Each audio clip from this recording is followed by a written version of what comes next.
Okay, going to talk about some of the problems that comes up when you're trying to train obstacles with your dog in sports. And before I get into the actual obstacles, I'm going to have a discussion about driving. And driving doesn't make much sense right now when I'm having this little talk about dogs, but it will make sense in a minute. So here's our windy road, here's our straight road. If we were going 80 miles an hour on a straight road, we wouldn't have much problems unless we hit something like a tree. So 80 miles an hour in a straight line is not a problem, correct? Yeah, it's not a hard problem. If you're going 80 miles an hour on a curvy road, then you have a different problem coming in here. You have your going this way, and then suddenly you need to turn your vehicle this way, and suddenly you need to turn your vehicle this way, and suddenly you need to turn your vehicle this way, and suddenly you need to turn your vehicle this way. Now what happens is you get 4 points that you have to change your behavior or your speed or your angulation or something, or else you're going to roll your car, tear up your frame, your alignment, you're going to drift, you're going to lose control, something will happen. You have to address these.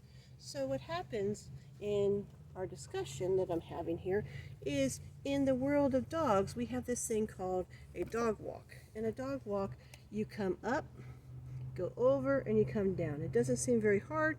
We're humans. We kind of take a lot of things for granted.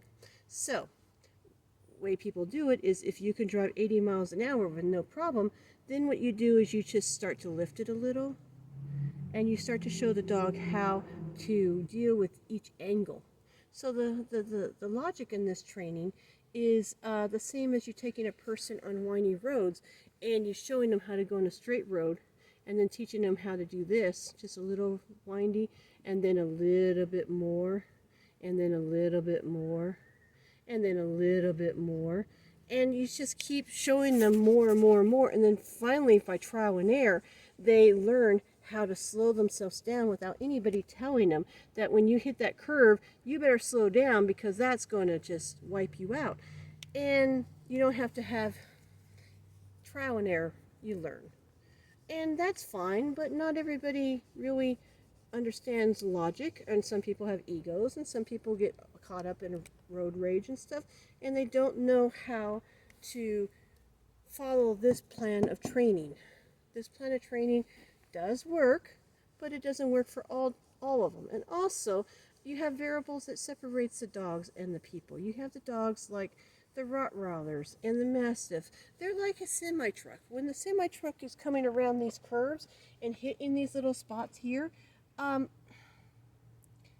these little spots right here, these are not going to be the same as if you were driving a Lamborghini. And yes, if you're driving a Lamborghini, you're still going to have the torque and all of that force coming in and pushing your body one way to the other way. But the difference is a semi-truck, if it does 80 miles an hour doing this way, it's going to flip over. Or if you do this with a SUV with big tires, it's going to flip over. If you do another car a little bit lower, it's going to drift. It's going to hit the embankment. You do another car, it's going to tailspin. Or you're just not going to be able to turn that wheel hard enough. So, my theory is if you have these points that you learned how to drive your car by trial and error, why can you not have that with a actual dog training device, which is a dog walk? So you would have 1 point here. So here we go. We're going to break this down. We're going this way, correct? Then we're going this way, correct? And then this way, correct? And then this way, and then this way.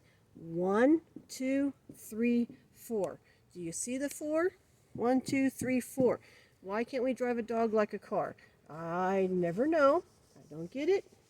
I have people tell me, well, it's going to slow your dog down. Well, how many times do you drive home from work or grocery store or wherever, and you just forget that how you got home, because you've done this so many times that it becomes muscle memory. And that's what I want to do, is I want to teach a dog muscle memory. I want to teach the dog that I don't need them to go 100 miles an hour into the straightaway and then try and go up. I don't need it. I'm more interested in having a long-term relationship with my dog and a sport. not interested in just trying to get a good score one day or hoping the dog kind of figures it out. So what I'm going to do is I know that the dog is going to come this way. So, and I know the dog's going to come up. So I'm going to teach that. Dog's going to come up and he's going to go this way. I'm going to teach this one. Dog's going to come this way and then he's going to come down. I'm going to teach that one and then this. So those are your 4 spots. Now, I'm going to get into a little bit more technical stuff because I actually teach a 5th spot, but I'm going to explain why I teach a 5th spot.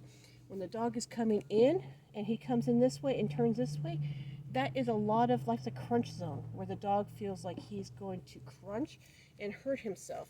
So like people, you know, I've seen it where you have this little whiny road, and I don't really want to say that I do it, but occasionally you're going and you're driving, and a good person drives like this. Goes, see this nice good person following the law, being a good person. Then you get somebody who has this bright idea that they're going to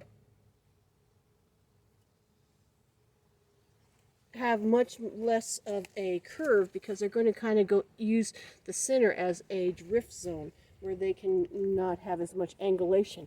That's problem solving. Okay? It's teaching, instead of taking that big dent, it's taking an inner. Instead of taking a big dent, it's taking a much more less extreme. So they can actually have more speed. They don't have to slow down. They don't have to worry about that force coming in and crunching them at these spots here because they didn't slow down. They don't have to worry about that because they're avoiding it. Okay? So dogs do the exact same thing. Dogs come in, they run, they don't like that because it doesn't feel good after a few times, and then they try to do this. And then they go up. Okay? And that seems like a really logical thing, and it makes sense as long as the dog hits a contact point, you don't care. The problem is that the dog has avoided this. He's had to put so much energy and drive to get to this point that this point here he is more driven than he is here because he wasn't forced to slow down. So he's actually taking this point much faster and harder, and that comes into problems. So talking about those, because I see it so many times, and oh my gosh, I just cringe every time I see it. The dog comes up on the A-frame or the dog walk, and here's a dog, whoop, whoop, whoop, whoop, whoop, and it comes and it does this and it comes up, and then it doesn't slow down, and when it comes to slams down, the butt is still carrying the force of the weight, and the butt goes up, and then the dog's like in a panic trying to bring itself back down so it levels up. I don't like that. So if you have a dog coming up here, coming in like this, it's coming in faster, and then it's even harder. Less time to think, and more, little bit more speed and a little bit more anxiety coming in and really putting that flip up there. Now, people will say that you don't see that flip, but I tell you that the dogs see it. If you ever stand there looking at the dogs on the other side of the jump, you see it in the eyes. They feel that torque. They feel that weight coming in and hitting them in the butt and forcing their body up. It's not always the best thing for dogs. So then when the dog gets to that, then you have panic coming in because they're trying to level themselves up. And then comes the really horrible point in the thing is that the dog has to come down. So when your butt's coming up like that, that's one thing. But when you're coming here and then your butt comes up over you and you're coming down, it almost feels like your body is doing this, and the dog has to contort itself back. If the dog doesn't slow down, that's what happens. And then the dog feels pressured, and it feels like it has to abort. This point right here, it feels it has to abort, so you'll get dogs who they hit this and then they're looking for an escape route to hop off. Then you have dogs that are coming up closer to this. If they get the strength to come up here, they freak out and then they want to hop off. And so you get the dogs that do stuff like this. They come up and then they come down and they're like, oh no, and then they fly off that way. There's reasons why dogs fly off here, reasons why dogs fly off here. And it just has to do with these variables, the drive process, the weight, the structure, redirection, and decreasing and increasing of confidence. So now I know that people like to teach their dogs to do running contacts and they want their dogs to have speed and stuff, but I've always told people that agility is not a sport of speed. Agility is a sport of accuracy. And with accuracy comes speed. And um, and maybe this method is you're going to lose points, a second or two, but if that keeps my dog in the sport, I'm happy. I mean, if I'm able to cue, I'm happy. And if this takes a second or two for safety, I'm going to take it somewhere else. I'm going to learn how to handle better, to take corners, to take seconds somewhere else, but not at the cost of my dog's safety. So, what I like to do is we do have this thing where we have this and this. That is a direction. That's a direction. That one is one. We already have that. We understand this, that those are your 4 points, just like driving a car.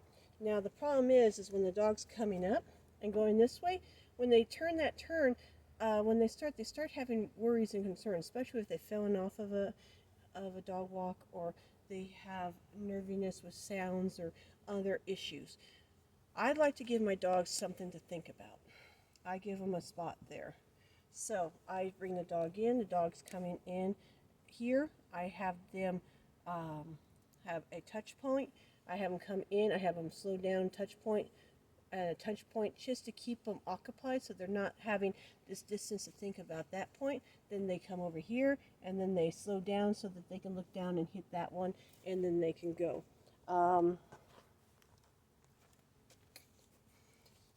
And that way I can keep my dog on the actual obstacle and then I can start building confidence.